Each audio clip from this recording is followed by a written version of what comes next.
안녕하십니까.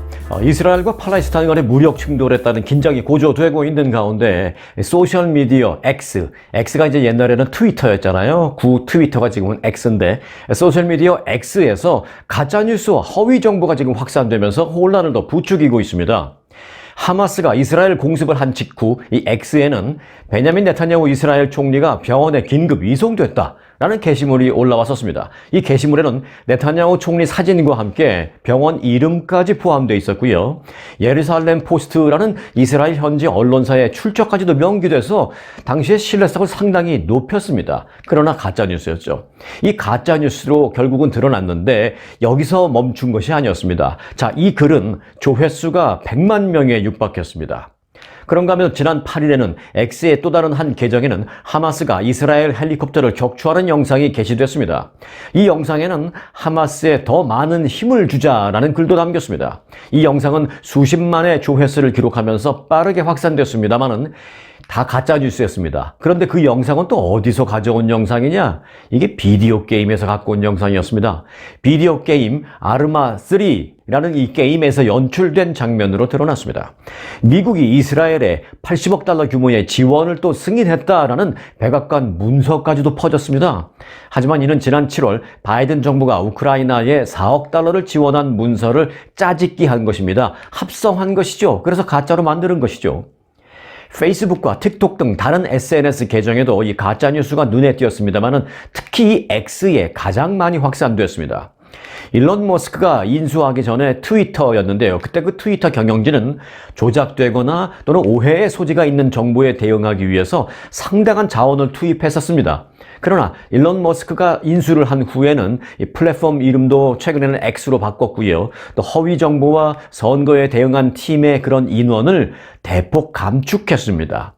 그래서 이런 일이 발생한 것입니다. 이 천재적인 두뇌를 갖고 있는 일론 머스크가 과연 이런 부작용이 발생할 수 있다는 것을 몰랐을까요? 저는 아니라고 봅니다. 마치 자신들의 의도와는 관계없이 예산 때문에, 회사 예산 때문에 인력을 좀 감축했지만 우리가 의도한 건 아니다라는 뜻, 그런 것처럼 자신들의 의도와는 관계없이 생성된 가짜뉴스인 듯 뒷짐지고 모른 척하고 있지만 사실상 가짜뉴스를 방관하고 있다고 봅니다. 어떻게든 이 X가 세간의 화제가 되기를 원하기 때문인 것입니다. 가짜뉴스 생성자에 대한 법적인 규제가 강력하게 있어야 하는 이유가 바로 이겁니다. 자, 이제 그럼 계속해서 전쟁 상황을 좀 살펴보겠습니다. 이스라엘 전쟁이 한치의 양보도 없는 처절한 대립 양상을 보이고 있습니다. 이스라엘은 오늘 하마스에 대한 전면 봉쇄를 통해서 완전히 하마스를 고사시켜버리겠다, 말려 죽여버리겠다, 굳이 한국식으로 표현하면 그렇게 선언을 했습니다. 참 처절하죠. 그런 가운데 또 하마스는 이스라엘이 보복 공격을 하면 인질들을 한 명씩 차례대로 희생시키겠다라고 밝혔습니다. 자, 바로 좀 정리를 해드리겠습니다.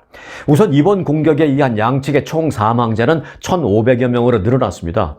이스라엘 측 800명, 팔레스타인 측 700여 명, 그리고 부상자는 양쪽 모두 합해서 6,500여 명에 달하고 있습니다. 특히 이스라엘에서 가자 지구로 납치된 사람들이 150명으로 집계되어 있고요. 이들 대부분은 민간인이며 자칫 비극적인 결과가 우려되고 있는 그런 상황입니다. 우선 이스라엘 쪽 선언부터 보겠습니다. 이스라엘은 가자 지구에 대한 전기와 연료 그리고 식료품 등을 완전히 봉쇄했습니다. 이로 인해서 가자 지구 주민들의 최악의 참극까지 우려되고 있습니다. 전기와 연료, 식료품이라고 제가 말씀드렸습니다만 사실은 전기도 식료품이나 마찬가지입니다. 그냥 먹을 수 있는 빵 정도 있으면 모를까. 뭔가 요리를 해야 되는 그런 상황이라면 전기가 없으니까 요리도 하지 못하는 그런 상황입니다. 땔감도 한정적이죠. 자, 이스라엘 국방부 장관은 오늘 가자 지구에 대한 전면 봉쇄를 지시했다라면서 그들은 이제 전기도, 식량도, 연료도 없을 것이다. 모든 것이 닫힐 것이다 라고 강조했습니다. 한마디로 가자 지구 주민들을 말려 죽이겠다는 그런 선언인 셈입니다. 이에 따라서 그렇지 않아도 오랜 봉쇄 정책으로 인해서 빈곤에 허덕이어온 230만여 명의 이 가자지구 주민이 앞으로 더 큰 어려움을 겪을 것으로 보이고 있습니다. 이미 잘 아시다시피 지금 가자지구는요, 하마스라는 무장 조직이면서 또 하나의 정당을 표방하는 그런 조직이 통치를 하고 있습니다. 그런데 어떻게 이 무장 조직이 그래도 뭐 한쪽에서는 팔레스타인을 뭐 나라라고 인정을 하지만 또 어느 쪽에서는 나라라고 인정하지 않고 뭐 약간 그런 상황인데, 그래서 이제 뭐 자치정부라고 표현을 한다고 보죠. 그래서 아무리 그래도 아무리 뭐 자치정부를 하더라도 어떻게 그런 무장 조직이 이런 걸 통치를 할 수 있지라는 생각을 할 수도 있습니다만, 이 하마스는 지난 2006년에 치루어진 팔레스타인 선거에서 정당으로 참가를 해서 승리를 했습니다. 그것도 압승을 했습니다. 그러면서 이제 가자 지구를 통치하기 시작했습니다. 하지만 이스라엘은 하마스를 하나의 무장 조직으로만 생각하지 정당으로 인정하지 않고 있습니다, 지금도. 그래서 하마스가 통치를 하기 시작한 이후에 이집트와 이스라엘은 가자 지구를 봉쇄를 하면서 그 봉쇄를 더 강화하고 있는 그런 상황이었습니다.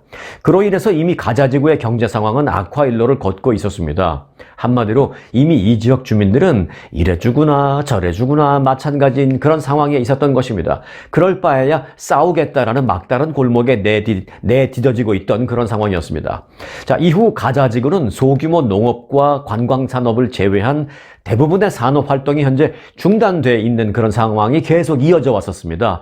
그래서 매우 높은 실업률과 상당히 어려운 그런 빈곤 속에 그저 국제사회의 지원에 의존해서 하루하루 근근히 살아가고 있는 상황이었습니다.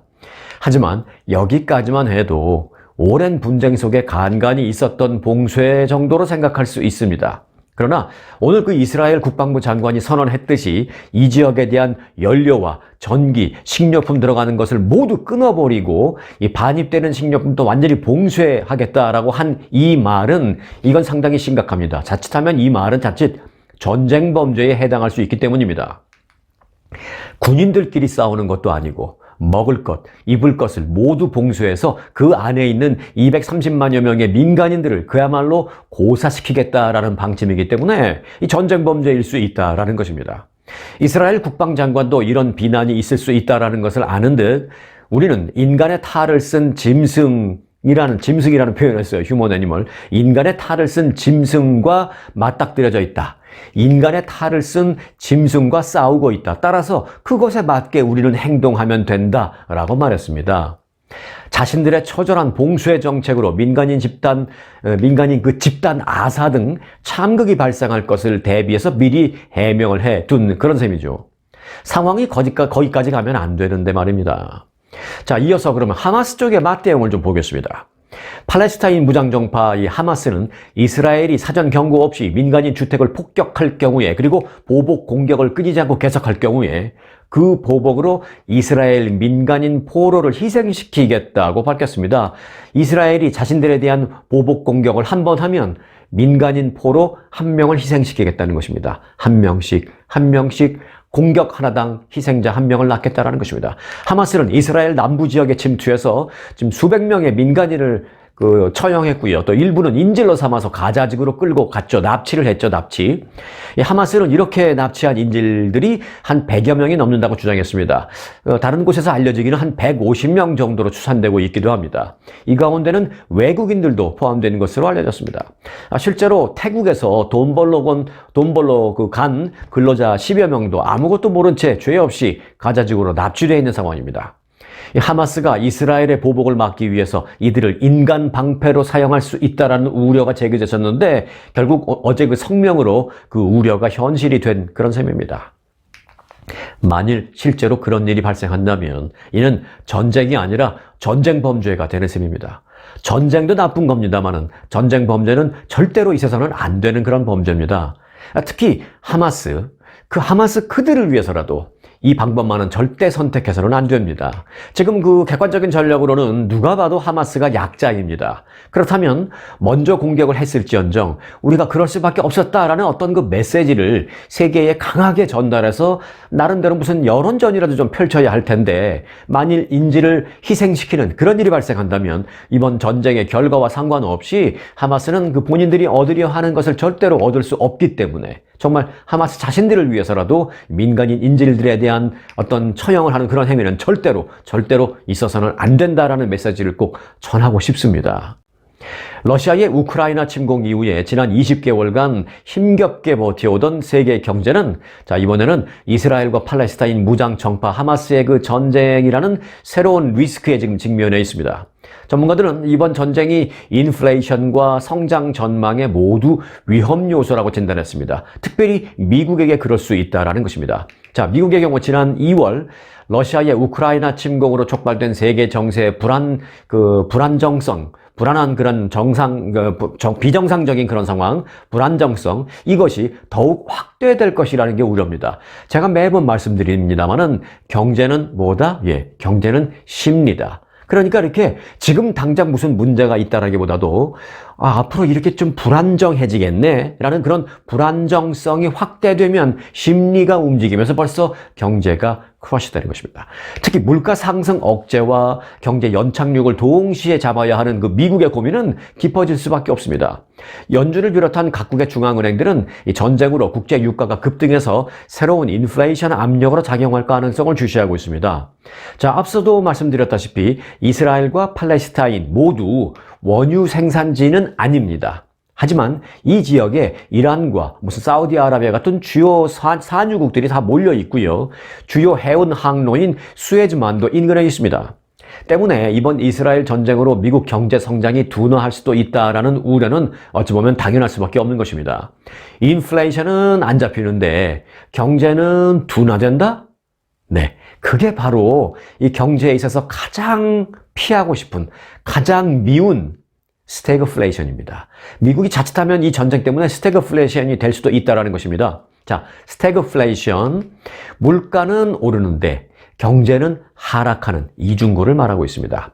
예를 들어서 앞으로 중동의 긴장 상태로 인해서 유가가 오르고 이에 따라서 미국 내 물가가 계속 더 오르면 물가를 잡기 위해서 어떻게 해야 돼요? 금리를 올릴 수밖에 없죠. 물가를 잡기 위해서 금리를 더 올릴 필요성이 커지는데, 그런데 또 경기가 침체되고 있다면 반대로 침체되는 경기를 올리려면 어떻게 해야 돼요? 금리를 낮춰야 되죠. 그러니까 이거야말로 금리를 올려야 할지 내려야 할지 모르는, 이러지도 저러지도 못하는 그런 상황이 될 수 있다는 것입니다.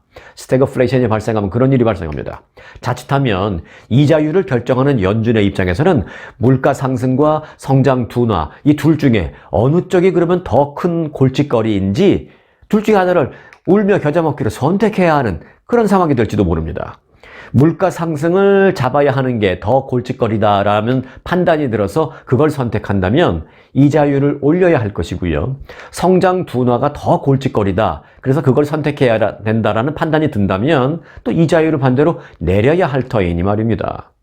다만 글로벌 경제가 받는 영향이 명확해지려면 시간이 좀 더 걸릴 것으로 보입니다. 이 전쟁의 지속 기간이라든지 아니면은 확전 여부라든지 이런 부분에 따라서 파급력이 달라지기 때문에 조금은 더 지켜봐야 합니다. 하지만 심리는 벌써 움직이기 시작했다. 이것이 이제 중요한 포인트입니다.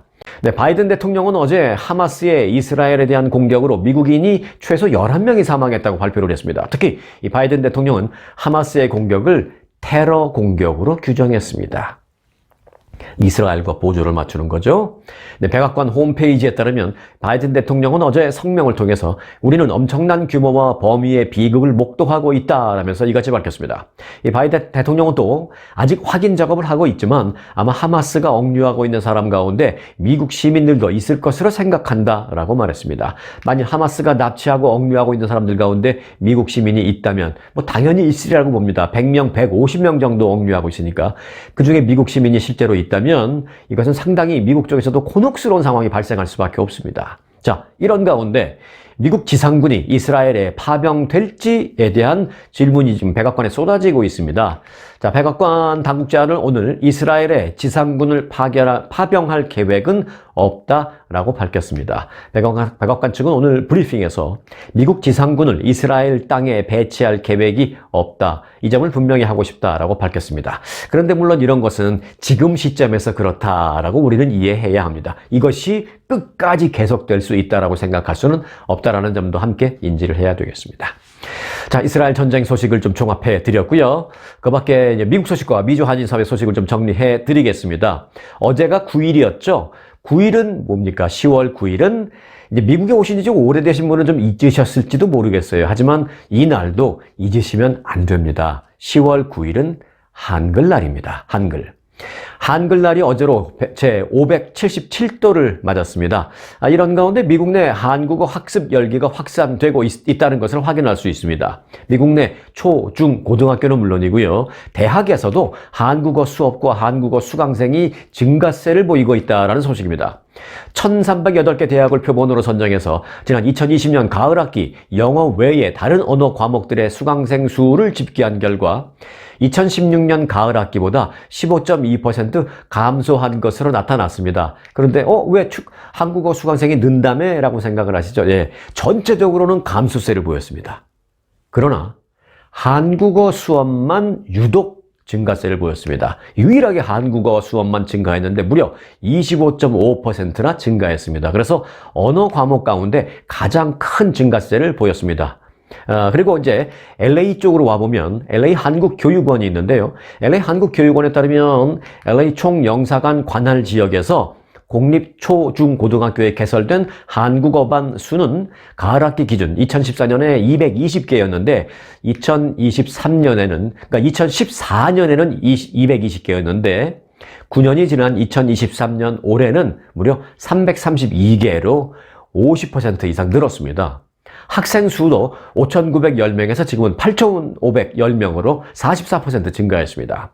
이 LA 총영사관 관할 지역이라고 제가 이제 말씀을 드렸잖아요. 근데 LA 총영사관 관할 지역이라는 것은 남가주 지역 전체, 북가주는 아닙니다. 북가는 샌프란시스코에 총영사관이 있기 때문에 남가주 지역 전체와 그리고 네바다주, 애리조나주, 그리고 뉴멕시코주 전역을 다 합친 게 LA 총영사관 관할 지역입니다.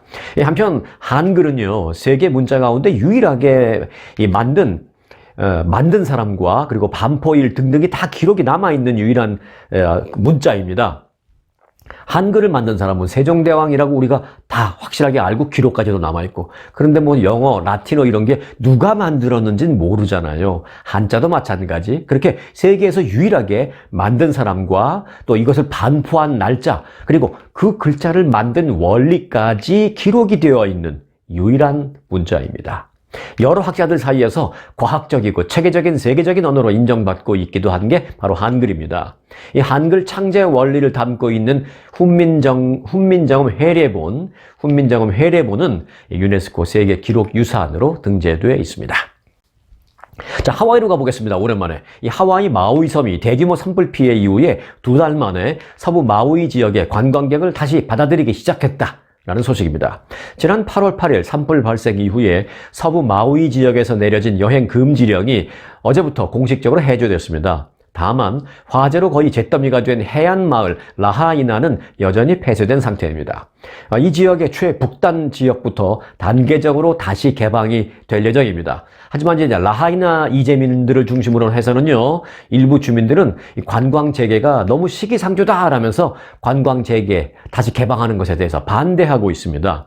아서 지역 주민들이 관광 재개 시점을 더 미루어 달라라면서 당국에 청원서를 제출했는데요. 이 청원서에는 약 15,000여 명이 서명을 하기도 했습니다. 하지만 지역 경제의 관광업 의존도가 너무 워낙 큰 상황에서 방문객을 계속 막는다라는 것은 무리다라고 이 당국은 판단한 것으로 보입니다. 이 마우이 섬 전체 수입의 약 70%가 관광산업과 직간접적으로 연결되어 있기 때문에 관광객을 더 이상 계속 안 받을 수는 없는 것이다라는 게 이제 당국의 입장입니다. 네, 건강 관련 소식 한 가지 전해드리겠습니다. 이 과학자들은 우리의 건강과 신진대사에 영향을 미치는 것은 섭취하는 음식의 종류도 물론 중요하지만 그보다 더 중요한 게 있는데 그게 바로 음식을 섭취하는 순서다라는 사실을 발견했다고 합니다.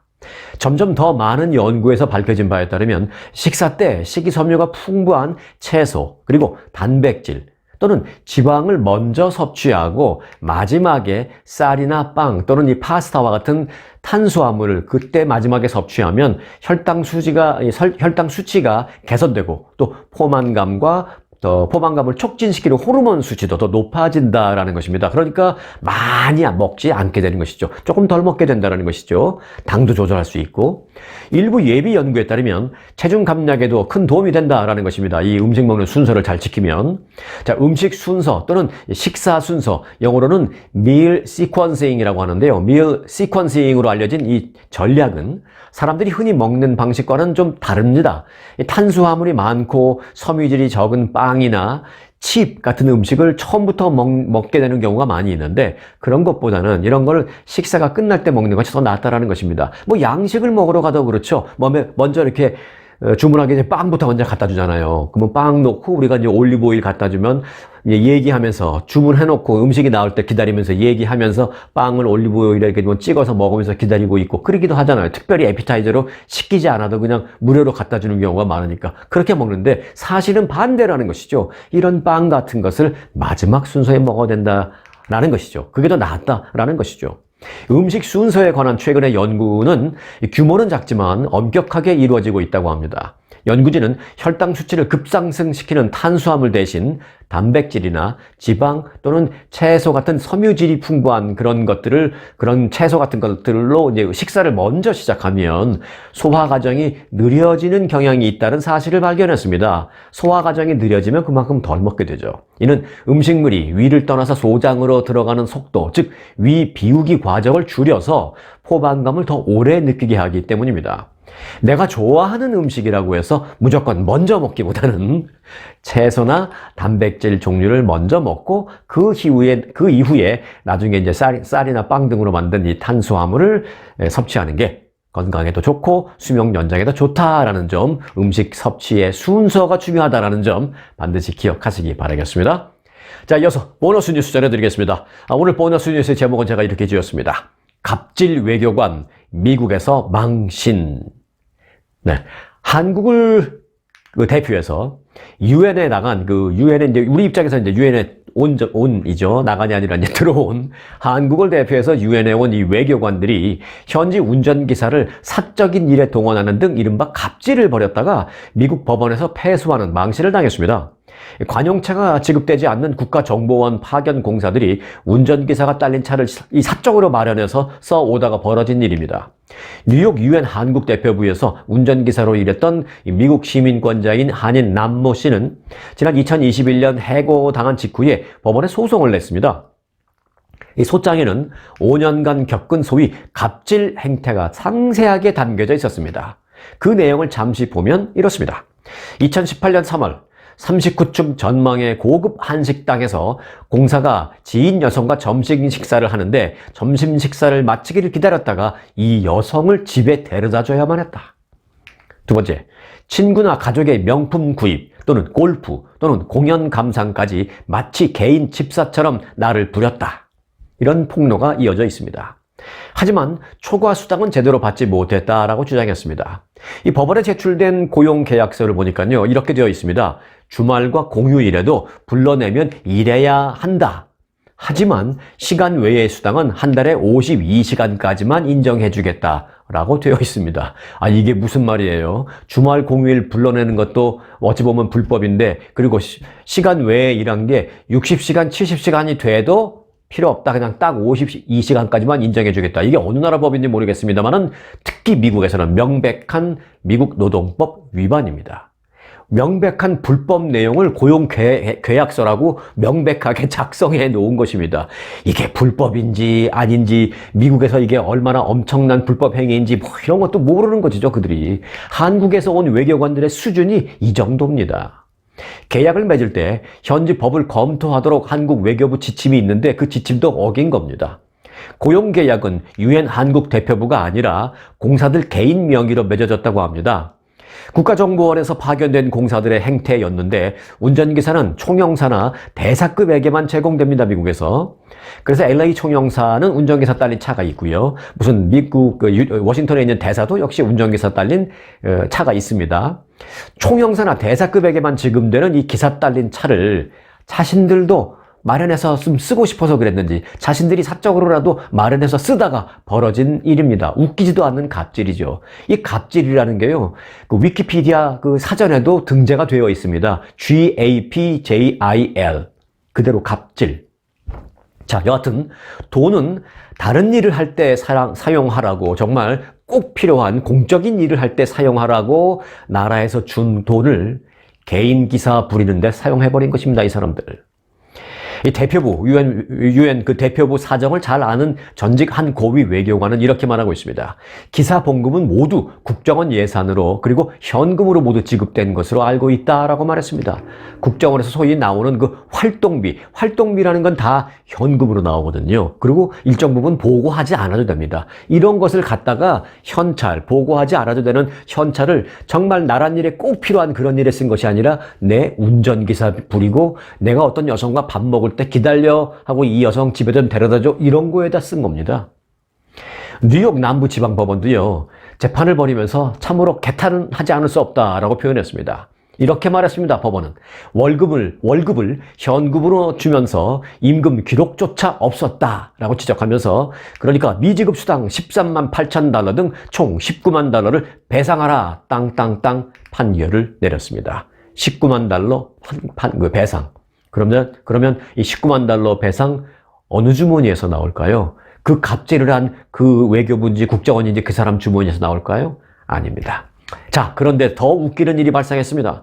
법원 명령에 의해서 돈을 물어주게 된 외교부는 국정원 직원들의 행위이므로 국정원이 책임져야 한다라고 국정원으로 떠밀었습니다. 그러자 국정원은 또 유엔 대표부의 일이므로 유엔 대표부가 알아서 해야 한다라고 떠밀고 있습니다. 미국의 법원이 보니까 이게 더 웃기는 거죠. 더 웃기는 거예요. 외교부가 배상을 하던, 국정원이 배상을 하던, 유엔 대표부가 배상을 하던 그 돈은 결국 국민의 세금으로 낼 것입니다.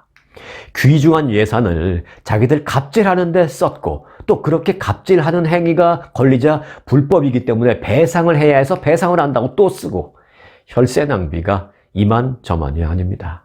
자, 오늘 영상은 여기까지입니다. 오늘도 여기까지 함께 해주신 우리 찐 구독자님들께 특급 감사를 드리고요. 그냥 오늘 방문해주신 분들은 오늘 그래도 구독 잊지 말고 나가시기 바라겠습니다. 구독은 무료입니다.